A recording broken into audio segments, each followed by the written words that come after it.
Aloha everyone! So I wanted to do an astrology update on the upcoming lunar eclipse in Virgo and also Pisces season. So we currently have a stellium in Pisces and Venus in retrograde and Mercury about to go retrograde in Aries. So we currently are in this limbo space where we don't really have a sense of control, and it feels like we're just in this womb of infinite potential, and we're about to enter a brand new cycle where we get to choose what karmic ties we want to let go of, so we can make a conscious decision of what we want to bring into this new collective solar cycle. As we reach the end of one cycle, we are emerging into spring, which is where fire emerges out of water. How does fire emerge out of water, right?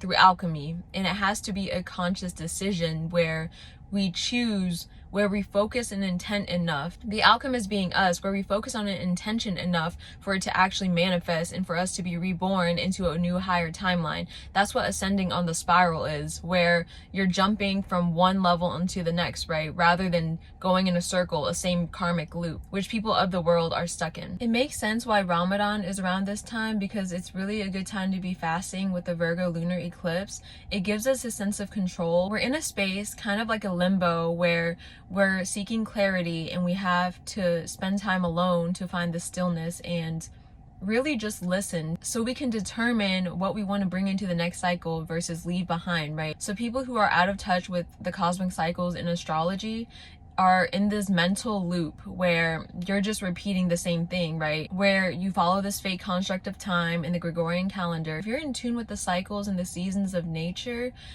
we're constantly upgrading and shedding old skin, right? And you're very much comfortable with this natural cycle of life, death, and rebirth. So death is not a scary thing because it happens every year within nature. For women, it happens every month, and we get an opportunity to shed the old skin, our literal physical bodies, to become a new upgraded version. So Aries season is about to begin, and we have a soul decision to make. And the Virgo lunar eclipse is making us get our shit together. So the sun in Pisces is making a water trine with Mars in Cancer, and the water element is something that needs stillness for us to find clarity in.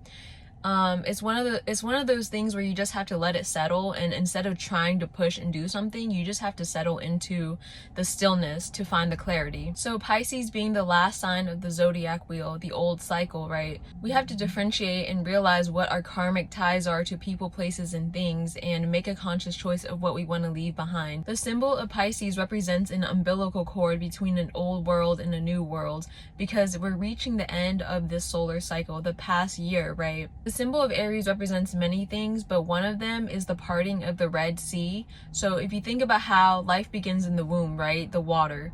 And in order for us to emerge, there has to be a parting of this water, the Red Sea. So can we talk about how Moses during the age of Aries lived to be 120, and that's going to be the new average lifespan for people in the age of Aquarius?